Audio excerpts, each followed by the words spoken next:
Hello again, everybody.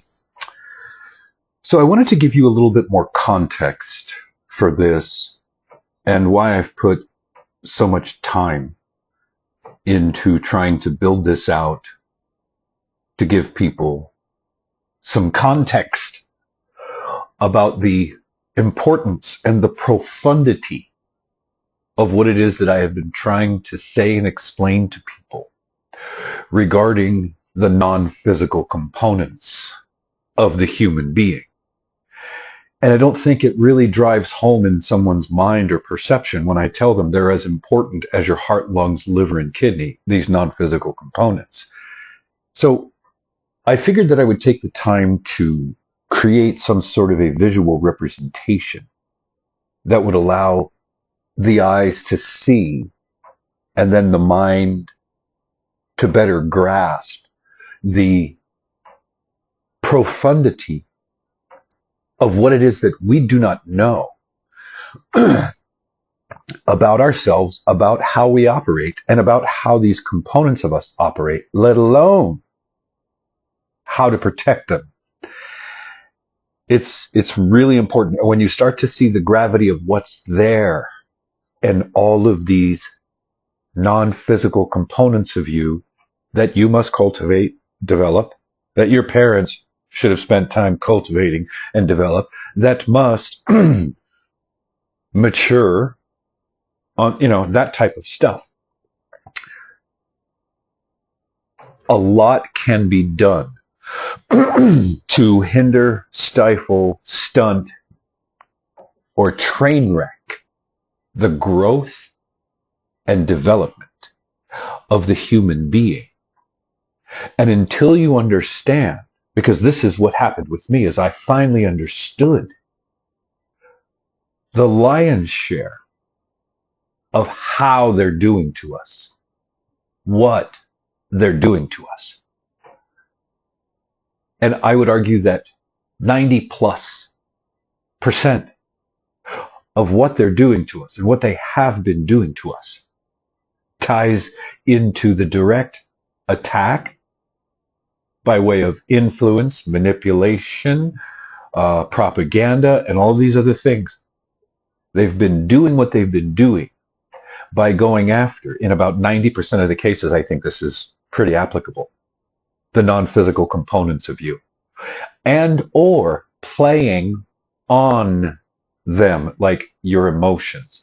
And if you're not emotionally developed, if you're not emotionally mature, if you don't have a reasonably high EQ, emotional intelligence quotient, if you will, if you don't have a degree of self-control of your emotions, they can manipulate the shit out of you by inducing an emotion and then driving something into your head, meaning information, idea, ideology, narrative. They can move your ass because they know how to play upon your emotion. They can move your ass regarding how you behave, respond, and react relevant to sex and sexuality based off of what they were able to get into your mind regarding sex and sexuality. It's literally an attack because the information is being put into your head by someone other than your mother and your father. And in the context that this is being done, no one but mother and father have the right, the authority, or the permission in probably most cases to put a single word into a child's head in school or any other place, into their child's mind regarding sex and or sexuality, because it is such a fragile component of the psyche and of the being of developing children, especially when evil people have reached into them and pulled this underdeveloped aspect of them out and brought it to the forefront. I purport, it's my supposition that the biggest way the evil is winning against us is that we don't know ourselves regarding this non-physical stuff. And because of that lack of knowledge, it induces or creates this scenario where there's a lack of action, a lack of learning, a lack of effort put into understanding and cultivating these non-physical components of us that actually comprise some of the greatest weaknesses and vulnerabilities within man's very being. Think about that now. Your mind, your beliefs, your perceptions, your ideologies, your conscious and your subconscious mind. They know very specific ways to program, influence, impress upon a part of your mind that is not even consciously aware that this is happening. And if it were, it doesn't have the ability to tell you. The subconscious. And to do that right in front of your face, knowing that they're doing something that you would not otherwise approve of, authorize, or be okay with, shows you what shit-eating demons these motherfuckers truly are. But because they have lots of money and wear suits and they're on TV, people think they're, well, insert label that inflates the fuck out of what these vile fucking demons truly are. Because when you look at what they're doing and the insidious, fucking backhanded, underhanded, deceitful, deceptive, manipulative ways that they do what they do to affect, impress upon, or influence your mind, your developing child's mind, in the ways that they want to. And when they're doing these things, using tactics, techniques, strategies, and tools or mechanisms that the general public isn't even aware of, doesn't even have a second thought that this could be what this is, well, then these evil pricks have carte blanche access, again, into the places and spaces within you as a being that guide, mold, and direct the direction that your consciousness will go, your ass will go, etc., etc., etc. So these non-physical components can be and are being, have been, so profoundly fucking influenced by evil, wicked motherfuckers that have an intention of destroying you, of degrading you, of subjugating and enslaving you. And if you need it put more clear to you than that, to grasp what is going on in light of the last 4 years that we have endured and seen and watched and witnessed what it is that we have, if this all isn't congealing into your mind, in a way that allows you to begin to grasp it, then you're not meant to know. And you will remain part of the herd. And you should go and start grazing and going back or something like that. Because you have been given faculties to interpret your reality and the things that are going on in your subjective experience and reality and the grander shared objective experience of reality. And if in the face of fucking evil, you don't have the capacity to recognize it as such, I could watch you perish. I really could. I really could, because it's people like you that fit that category, that are the ones that help to allow and perpetuate evil continuously existing because of your fucking blatant tolerance of that which is intolerable. But anyway, so just to give you a visual on, like, you look at it, mind, oh, whoop-de-doo, the mind, yeah, so what, man, I got a control of my mind. I don't think people understand truly what's contained within mind. And I don't think they truly understand and grasp the fact that this little 5%, that's where your consciousness lives. And this huge 95%, well, that's where the rest of you operates, that you don't have any direct control over, and you don't have any understanding of how any of this works. So, just to give you a visual, we're going to move on from this. These are all components of the conscious mind. And this is just what I could come up with to express this to you. This doesn't necessarily mean this is everything.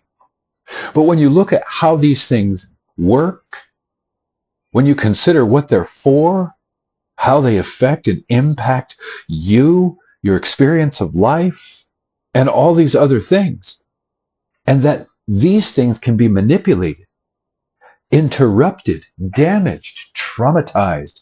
Like your intuition can be interrupted through massive amounts of trauma, high levels of cortisol and stress chemicals in your body, being in a constant state of stress, in survival mode, in fear mode, that kind of stuff. That can start to interrupt your intuition.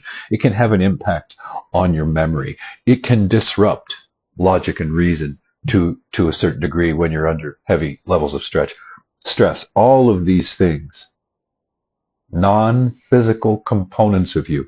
There is nothing here that talks about your heart, your lungs, your liver, your kidney, strengthening your physical body. It's all about the non-physical stuff. Is concentration a thing? No, but it's a subcomponent of conscious mind. And through drugs, through whatever it is they're doing to shorten the human attention span, concentration is on the fucking decline for a lot of people. But I think just by presenting what I've got here to you, it will give you a better sense of, oh my God, this is what's contained within this 5% of conscious mind.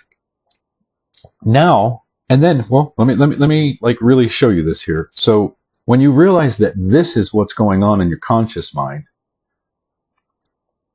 and this is what's going on in your subconscious mind, and then you start to realize that this is how they manipulate all of that. This is how they manipulate all of that. These are the things that they're doing. This is what they're using. I mean, I guess there could be a few things that I'm missing here and there, but overall, this is where we are. This is what's doing to us, what's being done to us. And all of these components, these are all controlled by one group that you're not allowed to talk about. One group, when you start diving into money, religion, television, the influence in the school systems, Hollywood, politics, music industry, newspapers and magazines, pop culture, pornography, and sports, this shit transitions all the way back to a bunch of people that are all tiny hats, all of the same tribe. But you can't talk about that publicly because dumb animals that have been programmed and ideologically and mentally fucking subverted and subjugated will have their little fucking psychological, emotional, triggered meltdown responses because they're the useful idiots that will eventually take the communist bullet to the fucking head when the system no longer needs these fucking dumb animals to live among us. Yeah, anyway, yeah, I have some strong fucking views about some of this shit. But anyway, so there's a reason this stuff is so important. There's a reason it's imperative that people really cognitively, energetically, and emotionally grasp these things. I mean, when you start getting into, for instance, non-physical components, wait a second. Now, this is all what I was talking about. I'm talking energetic components. That's what I was talking about. When you start getting into how they can fuck with you physiologically, or how if they fuck with you mentally, emotionally, or psychologically, it can have an effect on your chakral energy, it can have an effect on your emotional energy, your emotional body, your heart energy, the amount of loose you're putting out, your mental energy. Some people, I mean, this shit can have an effect on profound levels into multiple aspects of your very fucking being. That's why it's so important. Now, the three lower chakral stuff, those three, that's the base level animalistic type stuff. This is the stuff that most humans are going to be working on, in pursuit of, developing, once they wake up, begin a journey of self-education, self-evolution, inner evolution, healing, shadow work, inner work, that kind of stuff, because you have a desire to grow, evolve, develop, and become better, for whatever that means to you. These are things that you will develop.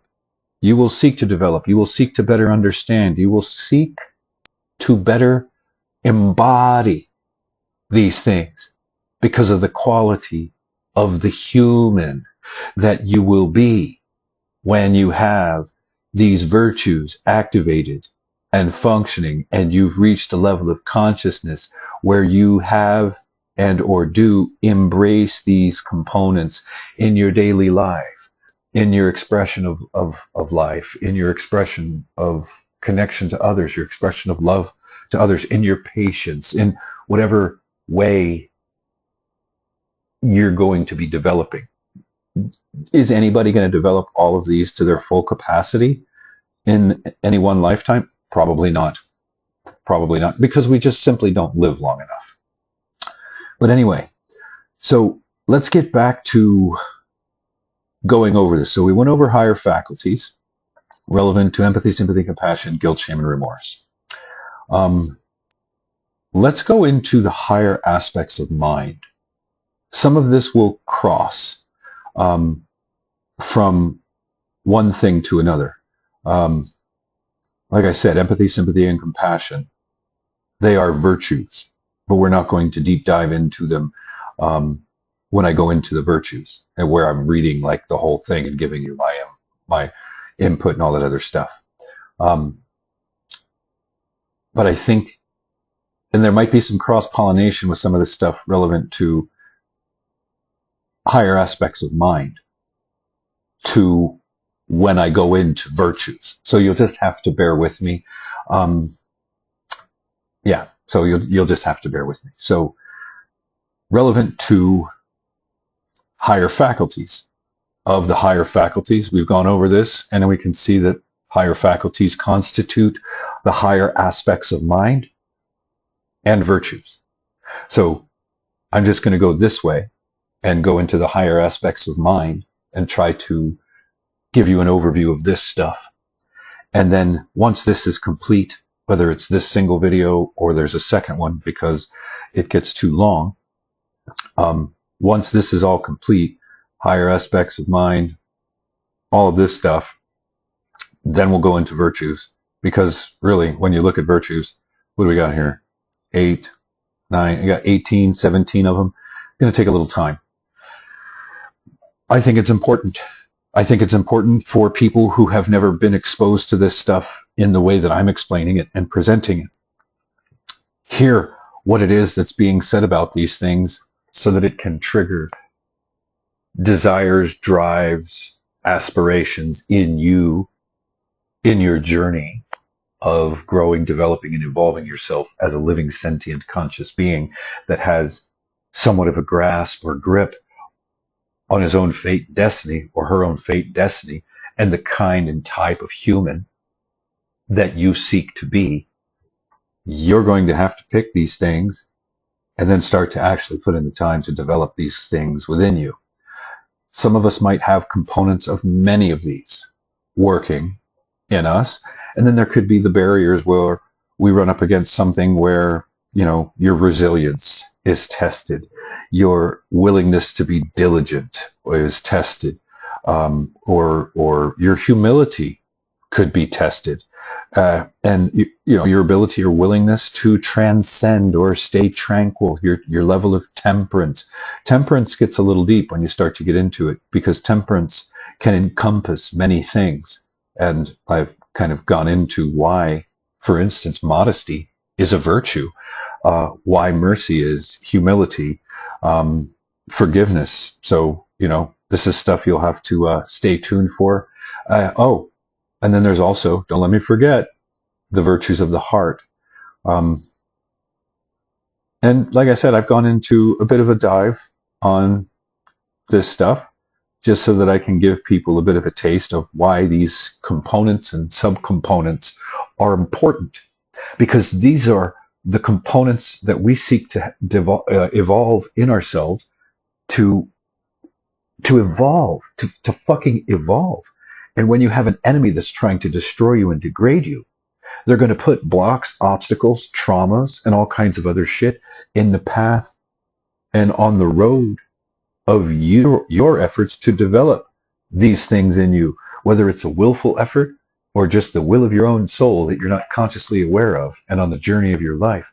Yeah, that's what this is all about. This is, quote unquote, how the devil would do it, as far as preventing you from cultivating these things, or hardening your heart by launching a fucking all-out asymmetric assault on your fucking life so that it hardens your heart and you become less virtuous in, for instance, the components of the virtues of the heart.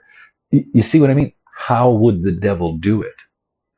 When you look at what you see in this world, and how this evil's doing what it's doing, how these tiny hats are doing what they're doing, you just have to say to yourself, to better understand it, what would the devil do? It's a metaphor, but I think you understand the implications. The place and space from which you have to be able to cognize and think. How would the devil do it?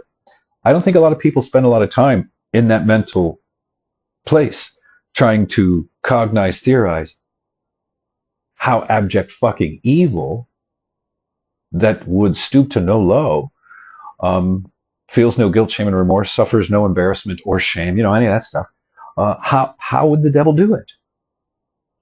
Think of the thing that you would least expect, that has the most moral and ethical repugnance to it. That's probably what the devil would do, because most good people, well, probably all good people, they never think in these ways. Anyhow, I think I have digressed a little bit. So, higher faculties, higher aspects of mind. It would be fair to say that intuition is a higher aspect of the mind. Actually, let's just look at what it is that I put here. I guess we're going to see how good of a narrator, orator Keith is, because I'm going to be doing a lot of reading to you. So let me get my glasses, my little, I'm getting old, so I need readers glasses. Anyway, higher aspects of mind. The higher aspects of the mind refer to the capabilities and faculties that transcend basic cognitive functions and enable individuals to access deeper levels of awareness, insight, and understanding. These aspects of the mind are often associated with qualities such as intuition, creativity, wisdom, and spiritual awareness, and they play a crucial role in the personal growth, self-discovery, and the pursuit of meaning and fulfillment in life. The higher aspects of the mind represent the inherent potential of human consciousness to transcend limitations, access deeper levels of awareness, to cultivate qualities such as intuition, creativity, wisdom, spiritual awareness. By nurturing these aspects of the mind through practices, see, it requires time and effort, such as meditation, mindfulness, introspection, spiritual inquiry, individuals can awaken to their true nature and live with a greater clarity and purpose and fulfillment. Intuition is a form of deep inner knowing, or it's a form of inner knowing that transcends logical reasoning and analysis. It involves tapping into deeper levels of awareness and trusting the wisdom of the subconscious mind to guide decision-making and problem-solving. Intuition often arises as a gut feeling, hunches, or flashes of insight that prove provide valuable guidance and direction in life. Creativity is the ability to generate original ideas, solutions, or expressions that are novel, meaningful, and valuable. It involves tapping into imagination, intuition, and subconscious mind to explore new possibilities and break free from conventional thinking. Creativity encompasses various forms of artistic expression, innovation, problem solving, and visionary thinking. Wisdom is the ability to understand and navigate life's complexities with insight, compassion, and moral integrity. Moral integrity is huge. It's huge. It's huge. In the context of like going to heaven, which I think is all just this big carrot on the stick for humans. Do you think people that lack moral integrity are going to be making it there? No. Do you think beings that are hoping to transcend the limitations of being human and all this other shit are going to transcend if they're struggling with morality and integrity and, well, moral integrity and all that shit? No.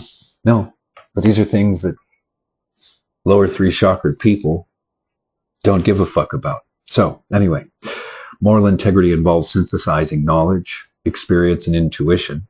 I'm sorry, I just said moral integrity involves that. Wisdom. Wisdom involves synthesizing knowledge, experience, and intuition to make sound judgments and ethical decisions.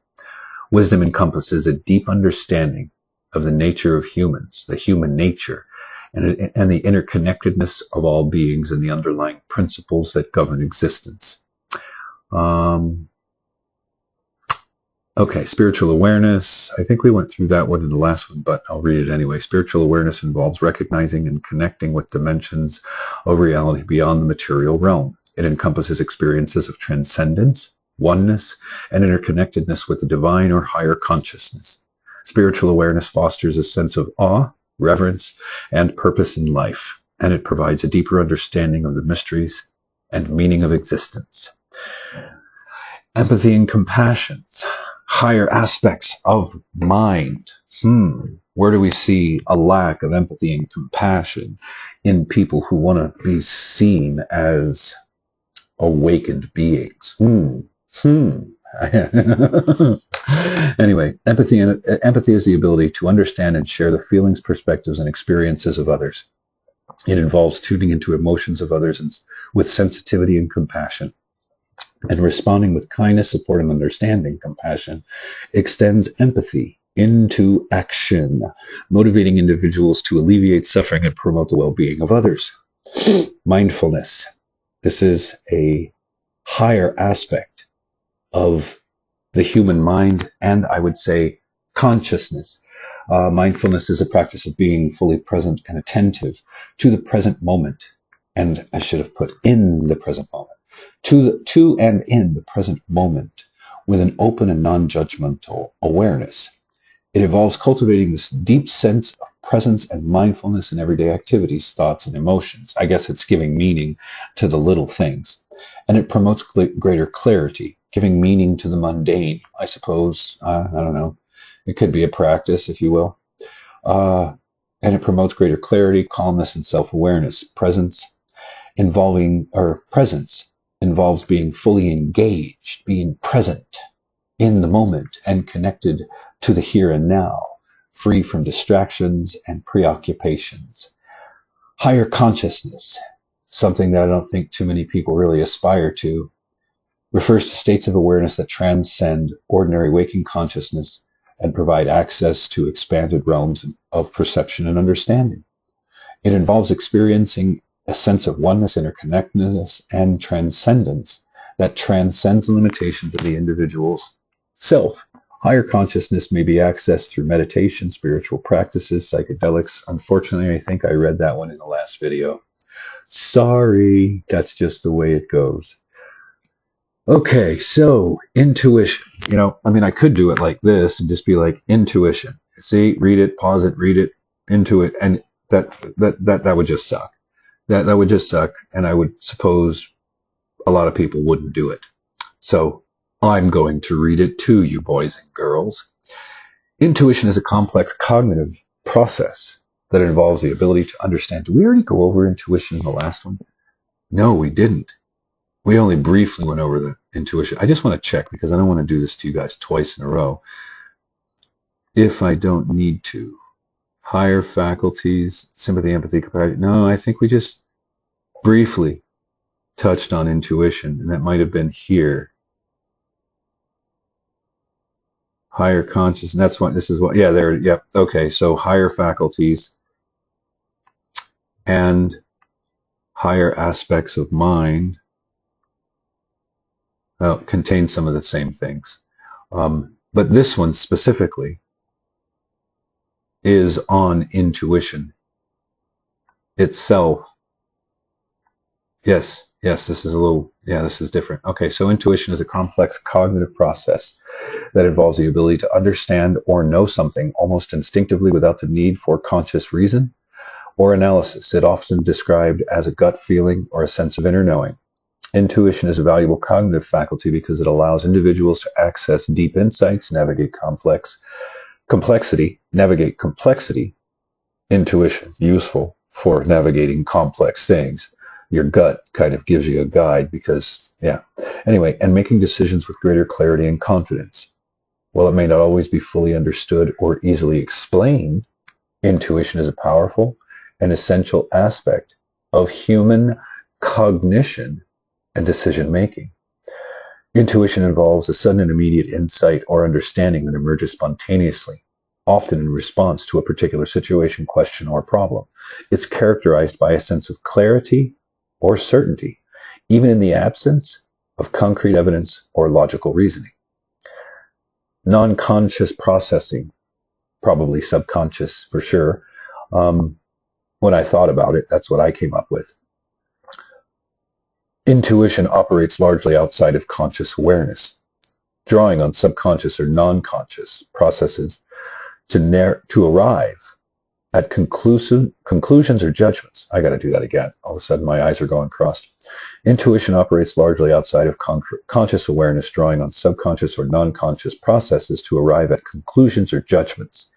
It may involve pattern recognition, emotional cues, or implicit knowledge that is processed rapidly and effortlessly. Intuition is closely linked to emotional intelligence, as it often involves the ability to perceive and interpret subtle emotional cues. This is something that the neurodivergents struggle with. Those emotional cues, those subtle signals from people. This is where they struggle completely, unless they spend a long time learning and observing. These things are just shut off. And it's one of the things, if you look it up anywhere, these emotional cues, signals between humans. It just shows that they lack the emotional intelligence in most cases because of their underdeveloped nature with regards to these human faculties. Emotional cues or signals from oneself or others. Intuitive insights may be influenced by one's emotional state, past experiences, or interpersonal dynamics. Creativity and innovation. Intuition plays a significant role in creativity and innovation, allowing individuals to generate novel ideas, solutions, or insights that may not be immediately apparent through logical analysis alone. It enables individuals to think outside the box and explore unconventional possibilities. Intuition can inform decision-making by providing insights, valuable insights, or hunches that guide choice and actions. While intuition is not infallible and may sometimes lead to errors, I've experienced that. I've experienced that. Sometimes may lead to errors in judgment. It can complement analytical reasoning and enhance the decision-making process, especially in complex and uncertain situations. Intuition often operates at a level of implicit trust and confidence in one's instincts and inner wisdom. Individuals who have developed a strong sense of intuition may rely on it as a valuable resource for navigating life's challenges, making choices, and pursuing their goals. Some people may naturally possess stronger intuitive abilities, while others may need to cultivate and develop their intuition through practice, reflection, and mindfulness. So So as I tell people about these non-physical components, there's actually a little something under the surface for you to understand about why these things are so important and why what they've been doing to us is conducive to the lack of development of these things. So, higher aspect of mind, will.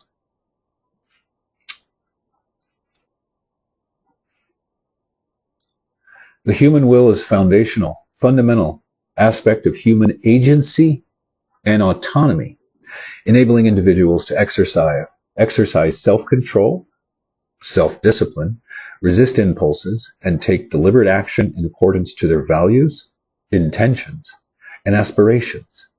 Human will refers to the capacity of man to make conscious choices, exert intentional control over their actions, and pursue goals or desires through effort and determination. The core of the will can be framed as the intensity and duration of conscious investment towards some goal or state. Harnessing your will involves tapping into your inner strength and determination to accomplish your goals and overcome obstacles. Will also encompasses the capacity to choose what one invests in, as opposed to being caused by outside forces. The will allows you to hold one idea on the screen of your mind to the exclusion of all outside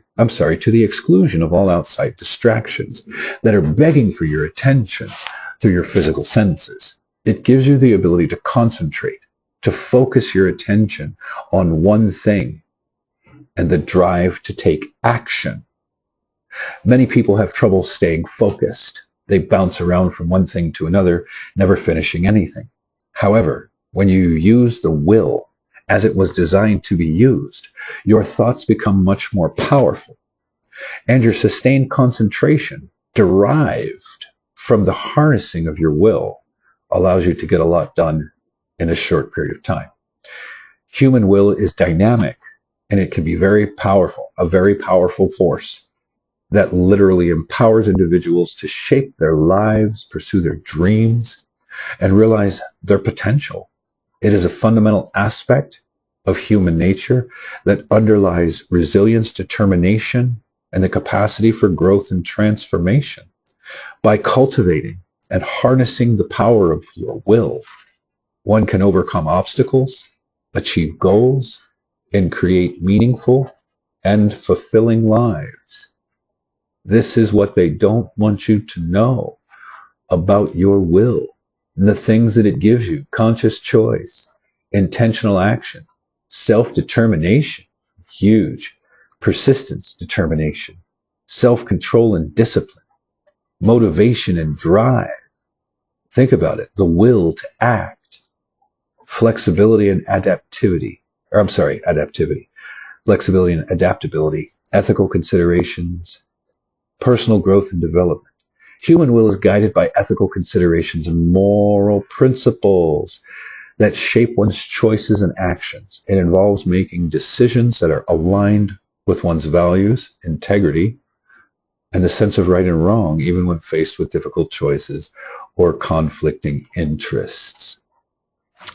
So, the will is important, and they can do things by train wrecking people mentally, emotionally, or psychologically to affect the will in a major way. Look at the incel. Do you think they have much will? Do you think the incel has much will? No, they don't. What do you think prevented them from developing their will? What do you think was at the roots of that? Yeah.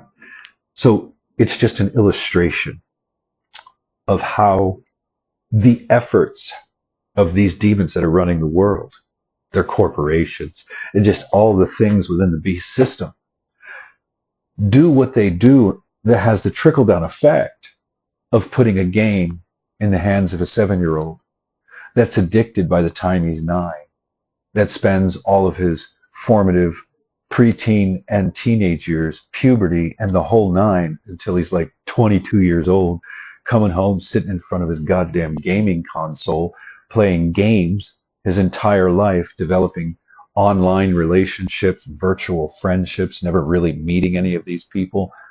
An incel. He has developed no social skills, no personal skills. He's never developed his will, self-control, self-discipline, that kind of shit. He could be 300 pounds fat, a tub of shit. He could be chronically masturbating. He could be an emotional train wreck, all because of a lack of personal development that led all the way to, all the way down deep inside of him to the point where he has no will. That's sad. Just look at the landscape of the world that you're in and ask yourself how it got that way. I would argue that some of the things that I just said, as unpleasant as they may sound, are at the roots. Yeah. There's ways to affect and impact these non-physical components of you without you ever seeing the person that attacked them, that renders you fucking impotent. That's their intention. And look at the world. Look at the entire fucking world after 4 years of the fucking lunacy we've been seeing. So, anyway, higher aspects of humans. Analysis, higher aspect of mind. Mental and cognitive analysis or cognitive processing refers to the process by which individuals systematically examine, interpret, and evaluate information or stimuli using their cognitive faculties. Mental analysis is a dynamic and multifaceted cognitive process that underlies various aspects of human cognition, including perception, attention, memory, problem-solving, decision-making, and learning. By honing their skills of mental analysis, individuals can improve their ability to understand, interpret, and navigate the complexities of the world around them, leading to more effective problem-solving, decision-making, and adaptation to changing circumstances. It sounds trivial. Oh, analysis. Oh, I know what analysis is, man. That's stupid. I know what analysis. I don't think people truly understand what analysis truly gives you and haven't spent as much time analyzing what they're told, what they believe, where they got their beliefs, if their beliefs are true. All of that requires analysis, concentration, contemplation, inner reflection. Oh, all those non-physical, boring things, right? Yeah, well, whatever. It involves breaking down complex stimuli or situations into smaller components, analyzing the relationships between them, and drawing conclusions based on patterns, similarities, or differences. This is a substantial portion of how it is I've been able to do what I've been doing since I became the rebellious fucking meat puppet, is breaking down complex situations into smaller components, seeing what fits where, stringing it all together, figuring out where the relationships between them connect, and then drawing my own conclusions based off the patterns and similarities that I see. And that's where I've done those wall dumps. That's where I did that human suffering wall dump back in like August of 2018, because this is exactly what it is that I do. Analysis. Mental analysis begins with the perception and sensation of external stimuli or internal thoughts and memories.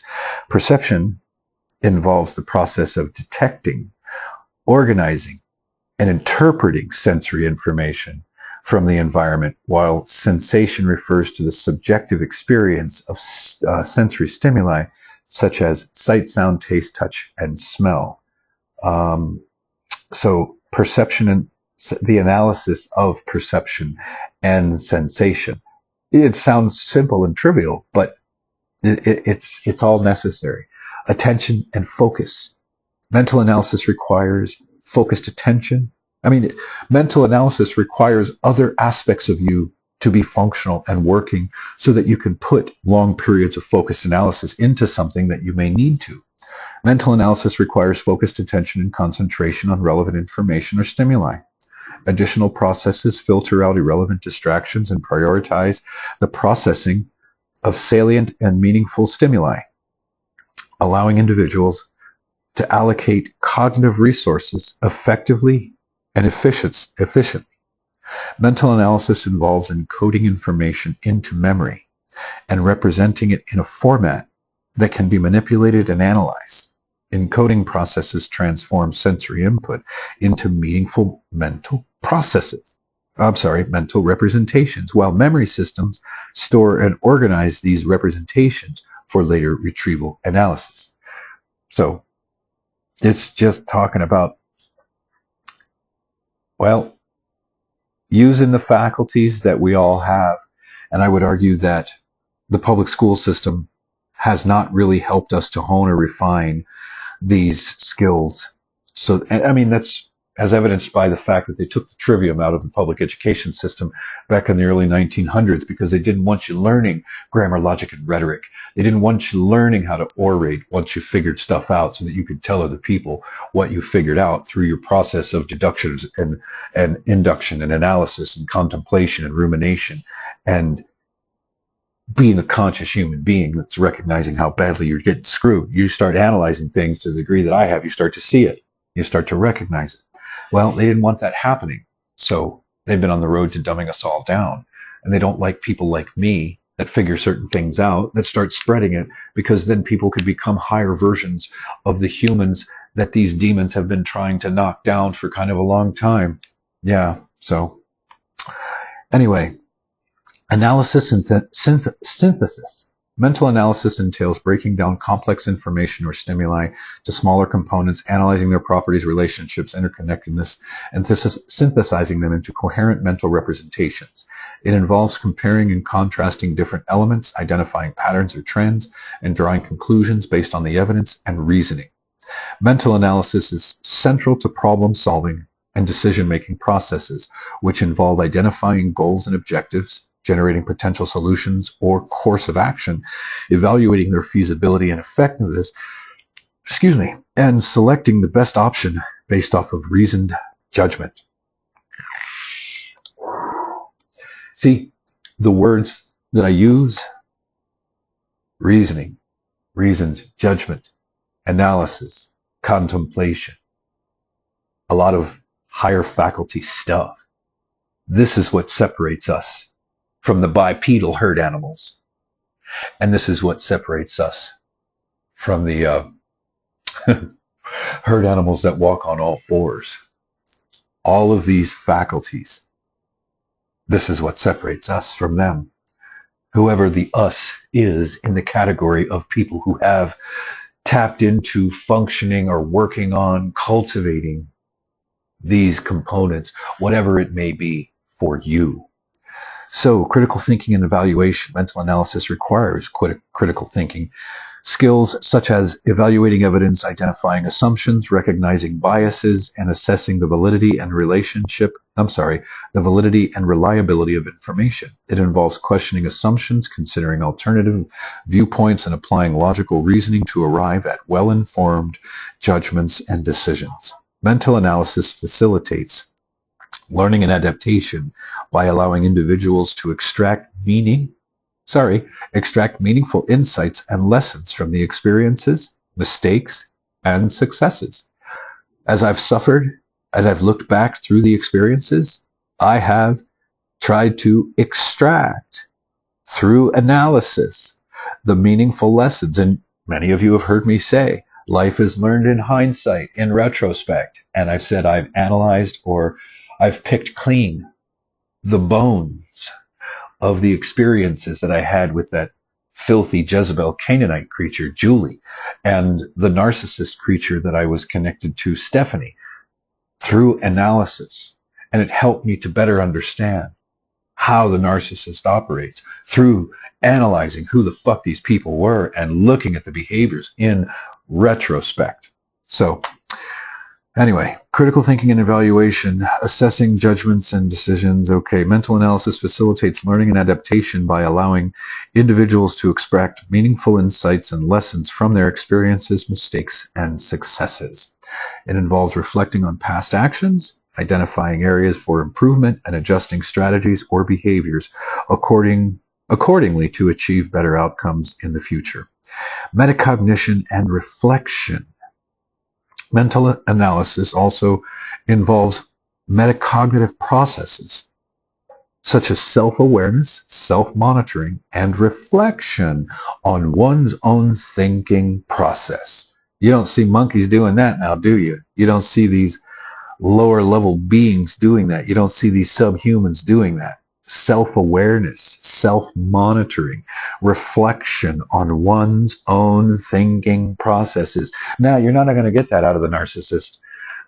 You're not going to get, you might get that out of a highly intelligent psychopath, just because they're trying to figure out how to become, well, more cunning. Hopefully that didn't mess with the speaker too much. You might get some of that out of the psychopath because they consciously want to become more cunning, but it's certainly not a natural thing within them.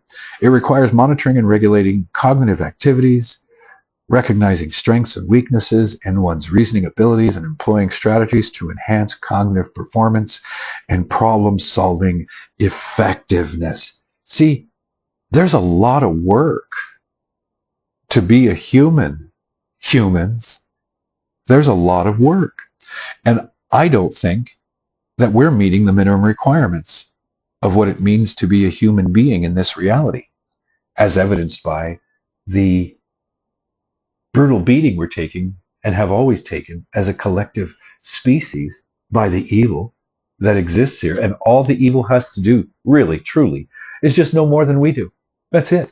There has been some violence and death and war, yes, and there's been many that have died because of it. But on the grand whole, throughout time, all really is evil has had to do, for the most part, in a substantial amount of the places and spaces where evil has raped humanity, simply because it knew more about you than you know about yourself, and it knew how to manipulate those aspects of you that you didn't know about yourself. Oh, so simple, humans. But most humans would rather be entertained, wouldn't they?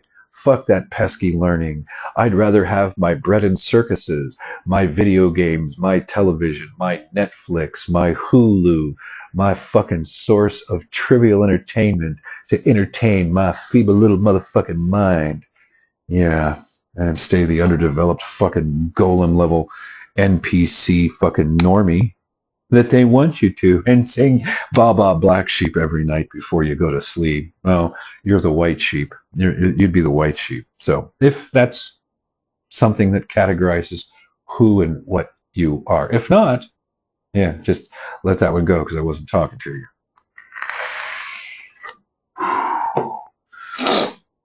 Higher aspects of mind. Concentration. Seems like there's a lot of people out there that suffer from a lack of concentration with the rise of ADD or ADHD or whatever it is. So for those people that suffer from that, to have a cognitive awareness of what concentration truly is and what it does for the human can give somebody that suffers from ADD or ADHD a cognitive awareness that can allow them to potentially harness their will, their willpower, their personal strength to maintain concentration on certain things, especially when it's very important. And I think that people with ADD and ADHD struggle with that an awful lot. Some of it might be cognitive and there's nothing they can do about it. Others might be just a lack of development of these internal components, and cognitive awareness can begin to, I don't know, lay some foundational bricks in the base of understanding somebody with ADD or ADHD may have, and begin to become more aware of the importance of concentration and what it gets you. Human concentration is a fundamental cognitive skill. Notice how all of these things under higher aspects of mind, most of them are going to be described as higher level cognitive processes. We're not all the same, as evidenced by this. As one example, we're not all the same. I may be stronger here and here. You may be stronger here, here, and here. We're just not all the same. We have similar capacities, similar functionality, but epigenetics, our own will, our own interests and desires are going to dictate many things about how certain things develop, unfortunately. Anyway, attention and focus. Concentration involves directing attention and focus towards a particular target, such as a task, conversation, or sensory input. It requires the ability to sustain attention over time and resist the temptation of distractions that may compete for attention. Attention control. Concentration requires effective attention control, the ability to switch focus between different tasks or stimuli as needed while maintaining overall task engagement. This is important shit right here, people. This flexibility allows individuals to adapt to changing demands and prioritize without losing focus. And priorities without losing focus or efficiency. Concentrate. See, here I am losing my train of thought or losing my concentration while I'm reading what I wrote about concentration. And for what it's worth, a lot of this has come from extensive research that I've put in over months and months and months of when I get an hour here, an hour there. When I got time on my hands, I will grab a component of this and start reading, start learning, start writing, start gathering information and compiling it so that the information contained here gives somebody the most nutrient dense information, even if it's brief, so that cognitively they have a better understanding and they can start to connect the dots in their own mind of how important all this stuff is. Now, when you see somebody, whoever it may be, that you can tell has all these things all functional in them, you probably think pretty highly of them. You probably look at those people with a high level of respect and adoration, because people who have high levels of these faculties turned on, functioning, well, they're higher quality people. They're higher caliber people from a moral, ethical, behavioral, simply being a human perspective than people who are functioning from those lower three chakras. And this is just an issue of everybody's where they're at, and people who have these things highly tuned in, turned on, are going to be people that are at higher levels of the evolutionary process, if you will, of their own soul or of the human experience. And then people that are functioning at those lower base level chakras, chase and skirt and going out and hanging out and going to the bars and just all that kind of shit. Fucking football games and fighting and whatever the fuck it is that people do. Trivial shit, playing video games, just things that are not conducive to growth, development, evolution, or the betterment of yourself or your character, the content of your character, of your moral fucking substance. None of that shit increases any of that. And we're in a world where people are so fucking devoid of these things, it's not even funny. But getting back to what I said, when you consider what these components are, and as you get a better understanding of what they give the human the capacity for, and then you see all of these, once you get this sense, when you see people with high levels or high amounts of these components turned on, you kind of respect those people, or want to be around those people, or admire those people. And I was the kind of guy that if I saw that, I'd want to be like those types of people, because I admire those qualities. I admire those traits in a human. And I like and enjoy being on the receiving end of people who are tapped in, tuned in these ways. It's a pleasant experience. The energy of it is good. It feels good versus those people at those lower three chakra levels. It matters. It is a evolutionary distinction in a line or a barrier of consciousness, if you will. That's what I mean.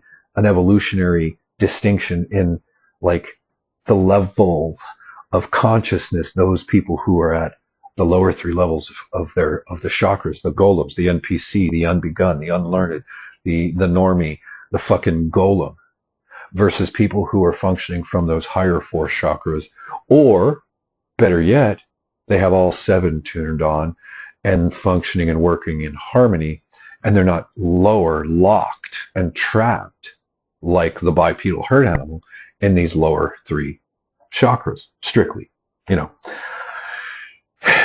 Anyway, so back to higher aspects of mind, concentration. Okay, attention and control, selective attention, effortful control. You guys can read this stuff. Just pause it for a second. You can read that.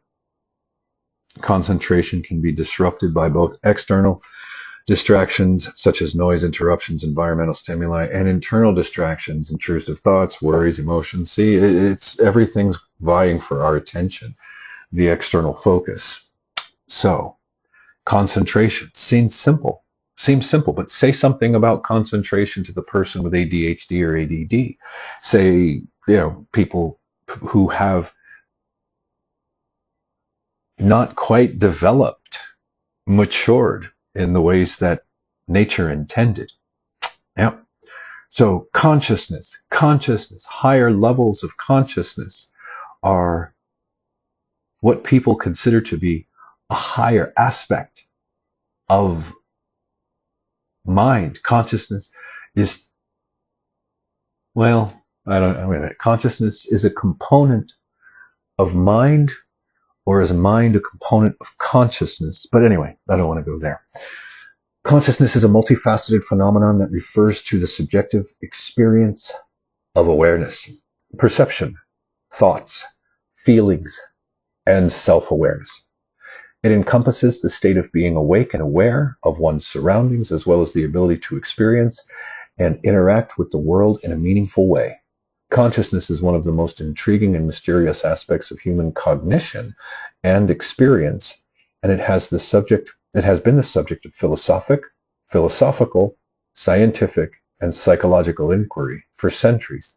Some of the components of consciousness are briefly explained here: subjectivity, awareness, sensory perception, thought through cognition, self-awareness, and then there's a few states of consciousness. So, subjectivity. Consciousness is inherently subjective, basically based off of your experience, and meaning that it is experienced from your first-hand perspective, first-person perspective. Each individual's conscious experience is unique and personal, shaped by their perceptions, thoughts, emotions, memories, and beliefs. Awareness. When it comes to consciousness, you typically have people who are at higher levels of consciousness are generally going to be at higher levels of awareness, higher levels of sensory perception, higher levels of thought and cognition. Consciousness involves a basic level of awareness of oneself and one's surroundings. This awareness allows individuals to perceive and interact with the external world, as well as reflect on their own thoughts, feelings, and experiences. Consciousness encompasses the ability to perceive and process sensory information from the environment, including visual, auditory, tactile, olfactory, and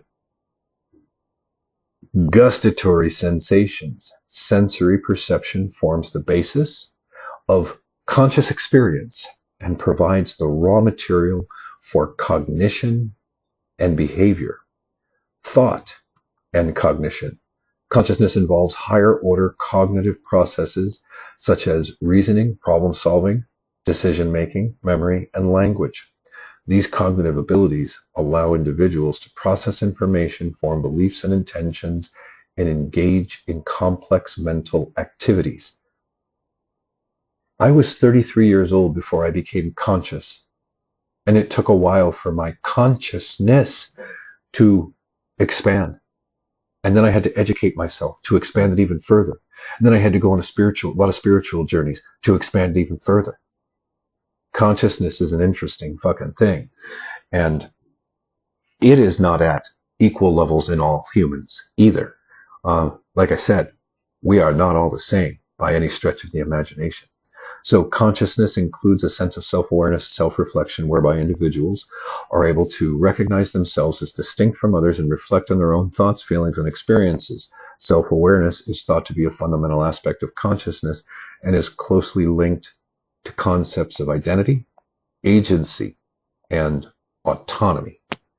Consciousness is not a fixed or uniform state, but rather a dynamic, multifaceted phenomenon that can vary in intensity, oh yeah, clarity, yeah, and content, oh yeah.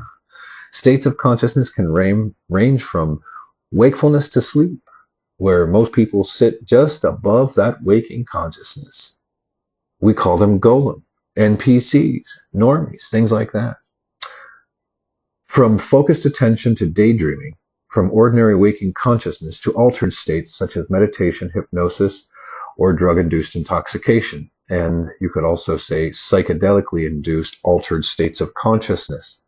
Yeah, some might call that drug-induced, but I think it's a different classification, a different category in and of itself, because those supposed drugs are actually entheogens that contain compounds that open portals for the consciousness of the human. So it's just some asshole, dimwit, dumb fuck fool that would refer to it as drug-induced intoxication. Even though, technically, it is induced by a drug and you are intoxicated, you're just not doing it from that trivial of a place. You're doing it as a right, as an experience to expand your consciousness, to pierce the fucking veil. Despite centuries of research and inquiry, the nature of the mechanisms of consciousness remain poorly understood. The study of consciousness is a highly interdisciplinary endeavor that encompasses philosophy, psychology, neuroscience, cognitive science, and other fields. While progress has been made in elucidating the neural correlates and mechanisms underlying consciousness, many questions and mysteries still remain unanswered, making consciousness one of the most profound and fascinating aspects of human existence. Yup, consciousness is a very important thing. And when I think about it from the perspective of my own, I was not a very conscious person. I was aware. I was intelligent, but I was a normie. I was asleep. My consciousness was in that condition that you would call switched off. Now, I had morals. I tried to be a good person. I didn't go out of my way to hurt and harm people or any of that shit. But my consciousness was still very low. As I've said, my head was buried firmly in ass until my ex-girlfriend broke up with me, broke my heart, induced a dark night of the soul. And when that shit was over, yeah, I knew I was awake. And I had my own direct personal experiences with my own consciousness blossoming, flowering, growing, expanding. Yep. So, contemplation. Contemplation is a mental practice or activity that involves deep reflection, introspection, and focused attention on a particular subject, idea, or experience.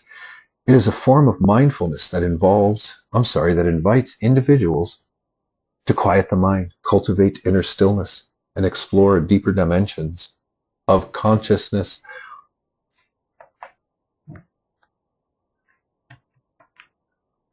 And thought.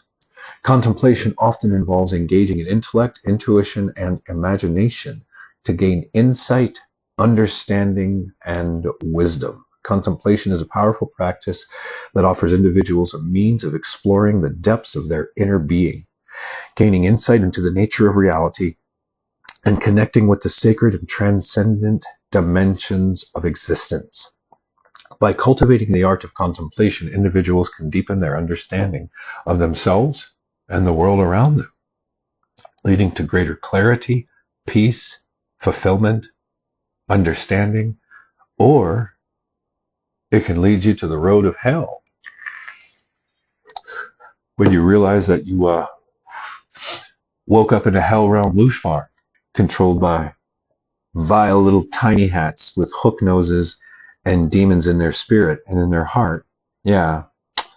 And then you see all the perversions and manipulation that they've imposed upon the whole fucking world, and ask yourself how you woke up in something else's hell realm. Yeah.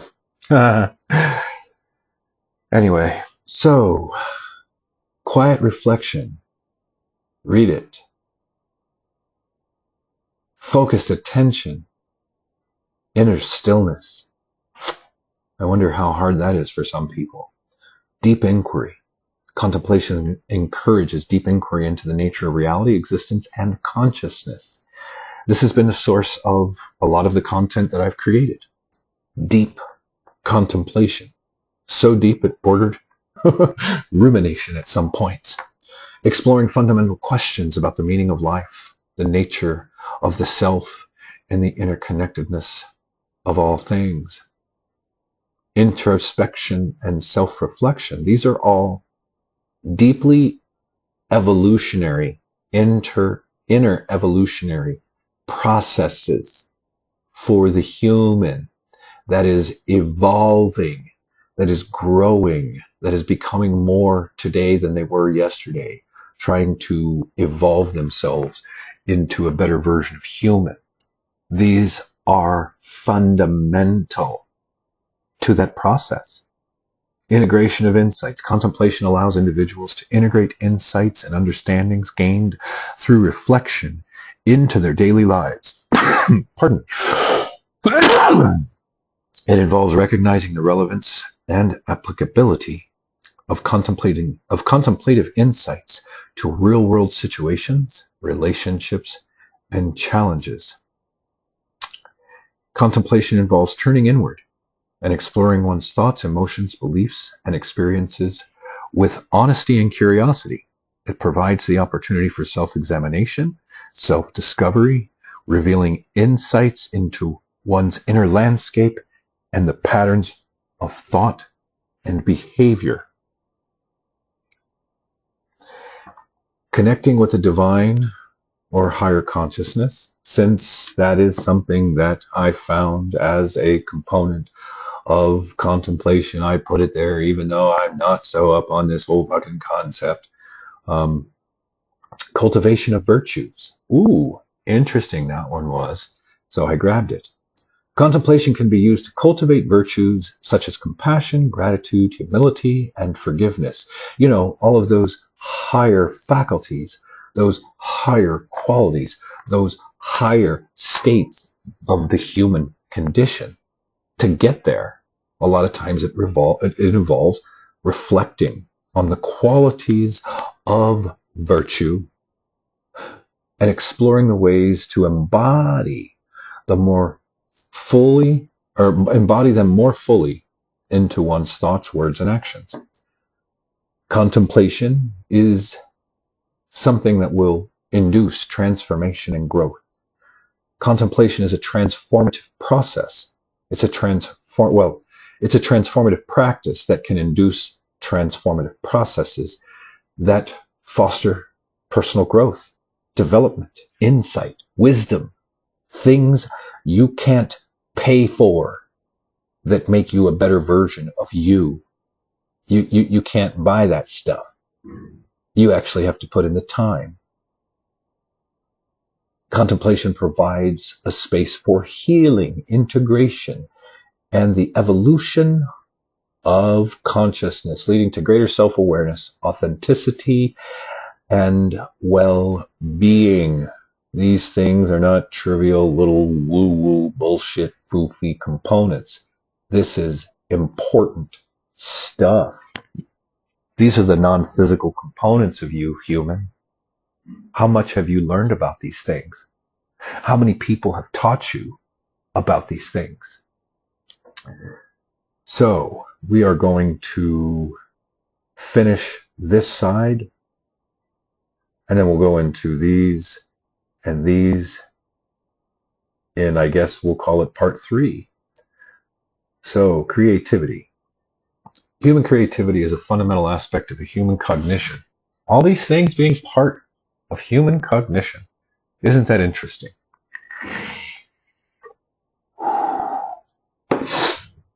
Human cognition and behavior that plays a vital role in innovation, problem solving, self-expression, and personal fulfillment. Creativity encompasses a diverse range of cognitive processes. That is an understatement. The diversity of the range of things that constitute true creativity, from problem solving to building something, drawing, painting something, creating something, music, something with your hands. Just when you see creativity from other people, it's just mind blowing. The things that people can create. It really fucking is. I stand stunned many times when I get on YouTube and check out some of these channels of people who make things with iron or make things with make cars into these things you would never think. And then you just sit in awe at the level of creativity that these people have to be able to cognize these things. And then through an act of their will, through lots of analysis and contemplation and concentration and focus, by wielding those higher faculties. Imagination also ties into creativity. Look at what people can create. That is some of the beauty of being a human when you start looking at it from this perspective. The things that we can do, the things that we can create, if we weren't so fucking perverted through all the evil influences that have permeated our entire fucking realm for thousands of years. Just imagine what we could be, where we could be, what we could be doing and experiencing. It's fucking amazing. It's sickening that we're not there. And it's amazing when you think about what we could be. Yeah. Creativity involves the generation of ideas or creations that are novel and not merely a repetition of existing concepts or solutions. Originality is a hallmark of creative endeavors and distinguishes them from routine, conventional approaches.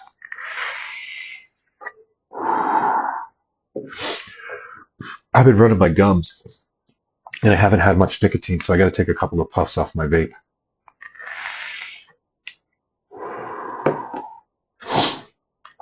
Creativity involves the ability to think and approach problems from multiple perspectives, considering different viewpoints, angles, and possibilities, aka being flexible.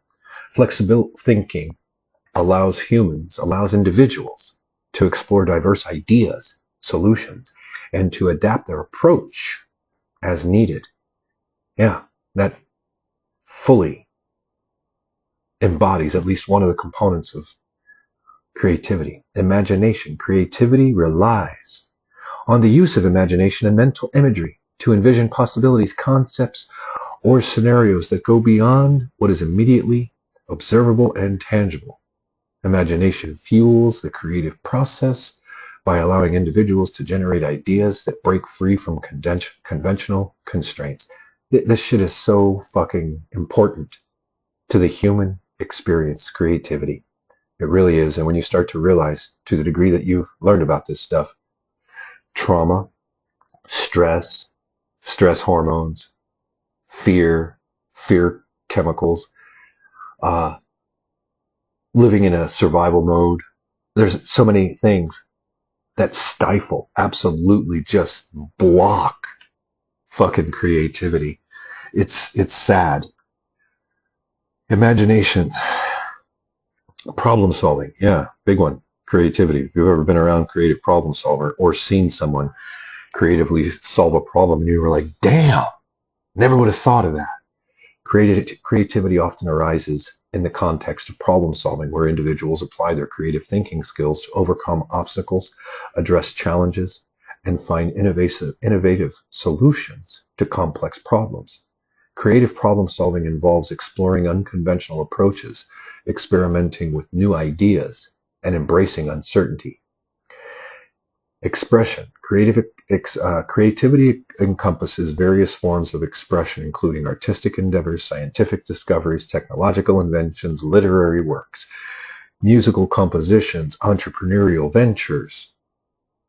Creative expression allows individuals to communicate, share, manifest their ideas, emotions, and perspectives in tangible or meaningful ways.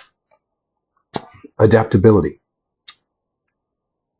Creativity involves the ability to adapt and respond creatively to changing circumstances, constraints, or challenges. Creative individuals are often adept at navigating ambiguity, uncertainty, and complexity, and are willing to explore new possibilities or experiment with alternative approaches. Yep. There's a lot to absorb. There's a lot to process. So we got this down, this side. Next video, we'll finish this side out, and discernment and intelligence. So that's it for now, people. Take it easy. Have a good one.